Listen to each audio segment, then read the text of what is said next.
Placée sous très haute surveillance militaire, une cérémonie officielle marquant la fin de cette formation s'est déroulée à Goudou Maria, une localité située à près de 200 km de Difa, qui abrite le centre de Repentis depuis 2017.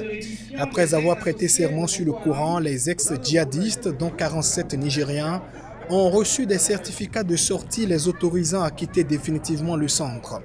Ils ont également reçu chacun des outils de travail pour monter leur propre atelier. Dès lundi, les repentis seront acheminés dans leur village d'origine, a assuré le ministre nigérien de l'Intérieur Mohamed Bazoum. Une quinzaine d'autres repentis quitteront le centre en janvier à l'issue de leur formation. Au total, plus de 240 ex-éléments de Boko Haram, dont des femmes et des enfants, sont hébergés à Goudou Maria après s'être rendus aux autorités. Ce mouvement de reddition avait débuté fin décembre 2016 avec une trentaine de combattants nigériens. Au cours de leur séjour, les repentis ont reçu une formation religieuse de 6 mois avec des prêches sur la pratique de l'islam modéré. Ils ont ensuite suivi des formations professionnelles. La plupart des femmes et les enfants du centre sont considérés comme des victimes des djihadistes et ont été utilisés comme des indicateurs ou receleurs de biens volés lors des attaques, d'après le ministère. Les femmes sont souvent enlevées pour des tâches ménagères ou pour être mariées de force aux combattants. Les enfants sont enrôlés pour porter des armes et sont appelés à devenir de futurs combattants, a relevé le ministère.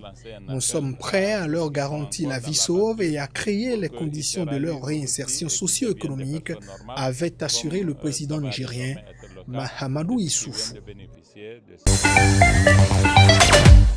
Les États membres se sont mis d'accord sur 12 noms après des semaines de discussion. 12 qui sont dans leur grande majorité des militaires soupçonnés par l'Union européenne d'avoir commis de graves violations des droits de l'homme. La levée des sanctions ne serait pas justifiée selon une source diplomatique européenne.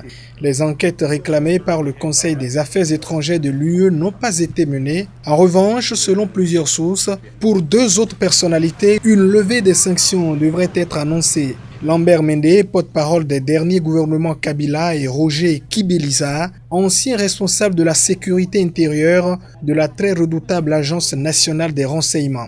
Motif avancé, ils avaient été sanctionnés pour avoir fait obstacle à une sortie de crise pacifique et consensuelle en vue de la tenue d'élections en RDC. Les élections ayant eu lieu, ce motif ne tiendrait plus. Pour un défenseur des droits de l'homme, cette levée partielle des sanctions est le résultat de pressions de certains États membres, notamment de la France et de la Belgique. Parmi les personnalités jusqu'ici sanctionnées, l'ancien ministre de la Communication Lambert Mende assure que quelle que soit l'issue du Conseil des affaires étrangères, il continuera à dénoncer les ingérences étrangères dans les affaires congolaises.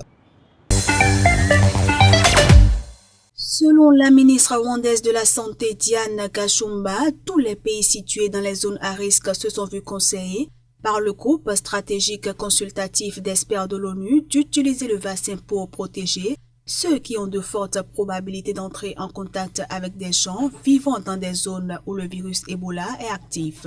Contrairement à ses voisins congolais et ougandais, le Rwanda n'a jamais connu la moindre victime du virus Ebola sur son sol. Mais l'apparition de l'épidémie à Goma, la capitale provinciale du Nord Kivu en République démocratique du Congo, où au moins 2 cas de la fièvre hémorragique avaient été enregistrés en juillet-août, avait suscité une forte inquiétude au Rwanda. Le pays avait temporairement fermé ses frontières avec la République démocratique du Congo avant de les réouvrir et d'y établir des contrôles sanitaires stricts. La Côte d'Ivoire a perdu un grand homme. Charles Kofi Dibi est une figure politique qui a notamment été ministre de l'économie et des finances des gouvernements d'union nationale issus des accords de paix de 2007 à 2012. C'était sous la présidence de Laurent Gbagbo et avec l'ancien chef rebelle Guillaume Soro comme Premier ministre.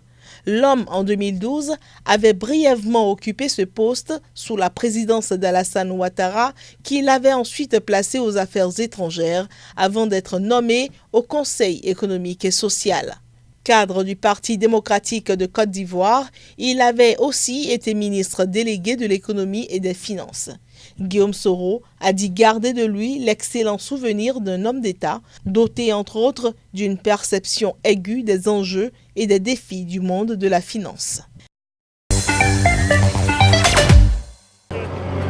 De Goma à Kinshasa, la consommation du charbon multipliée par 70 à 80 millions d'habitants grignote la forêt du bassin du Congo, pourtant vitale pour la lutte contre le réchauffement climatique.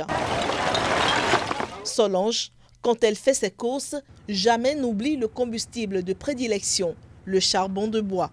C'est ce qui lui permet de faire cuire les repas familiaux, faute d'électricité. Pour moi j'utilise les sacs de $30 par 2 mois, donc $15 par mois. C'est beaucoup. C'est beaucoup par rapport à ce que moi je gagne, ce que je consomme. Avec un hectare d'arbres dans la forêt, nous obtenons au moins 600 sacs de charbon. Avec un quart d'hectare, nous obtenons entre 120 et 150 sacs de charbon.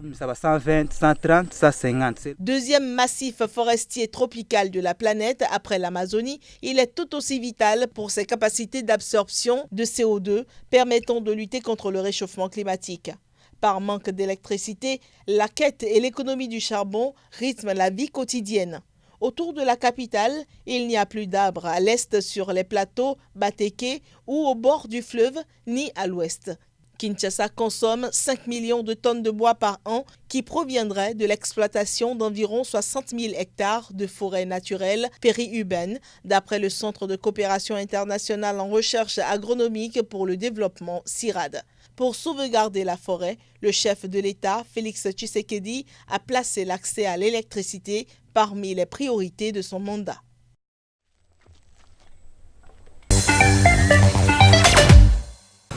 Aung San Suu Kyi assiste en personne à l'audience de la Cour internationale de justice.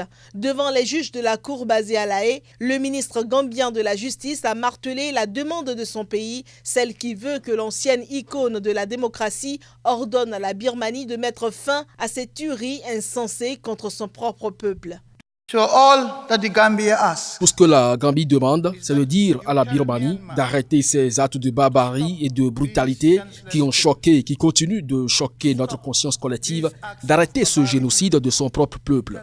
Dites à la Birmanie de donner à ses enfants une chance dans la vie. C'est ce que nous vous demandons. Car lorsque vous parlez, le monde écoute et nous ne demandons rien de plus. Nous cherchons à protéger non seulement les droits des Rohingyas, mais aussi nos propres droits en tant qu'État partie à la Convention sur le génocide en tenant la Birmanie à ses obligations de ne pas commettre de génocide, de ne pas inciter au génocide et de prévenir et punir le génocide.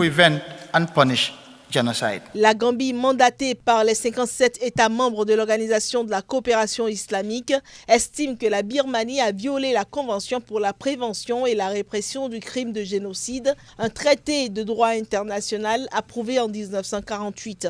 Celle qui fut lauréate du prix Nobel de la paix en 1991 est à la tête de la délégation birmane devant la Cour qui siège à La Haye pour assurer elle-même la défense de son pays mise en cause dans les massacres et persécutions contre les Rohingyas. Remercie l'argent de...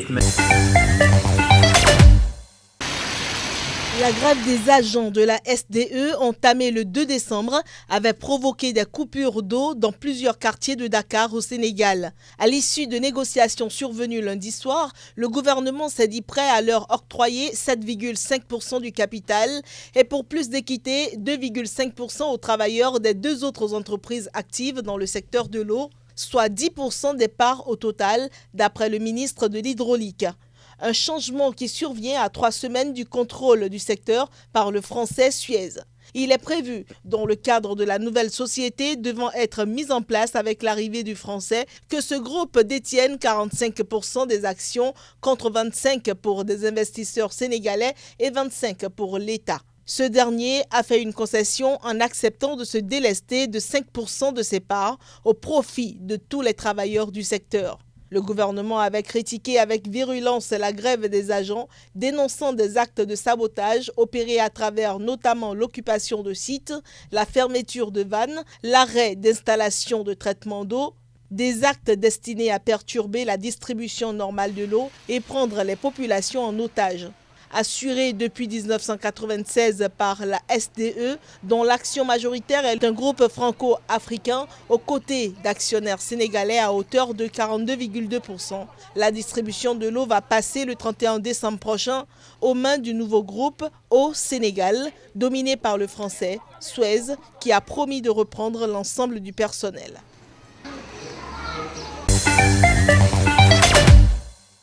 Le 1er décembre 2016, le dictateur gambien Yahya Jammeh perdait l'élection présidentielle.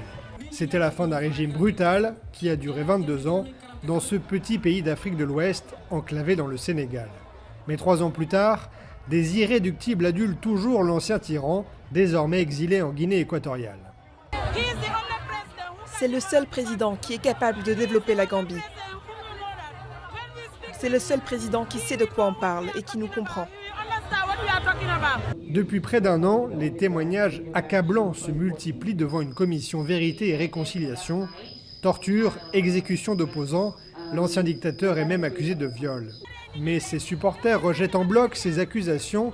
Ils assurent que l'ancien parti présidentiel, l'APRC, survivra à ce grand déballage.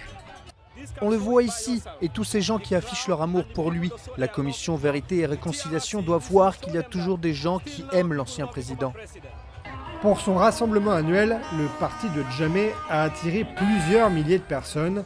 Une démonstration de force pour un mouvement qui ne compte plus que 5 sièges sur 58 à l'Assemblée nationale. C'est une conséquence paradoxale de l'ouverture démocratique permise par son départ. Les soutiens de Jammeh se font entendre et ils l'utilisent comme symbole et comme cri de ralliement pour leur parti. Presque tous les soirs, quelques soutiens de Jammeh se donnent rendez-vous.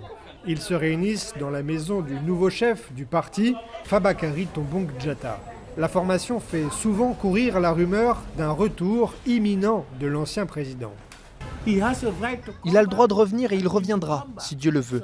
Il sera bientôt de retour, ce n'est qu'une question de temps. Il est presque sur le chemin du retour.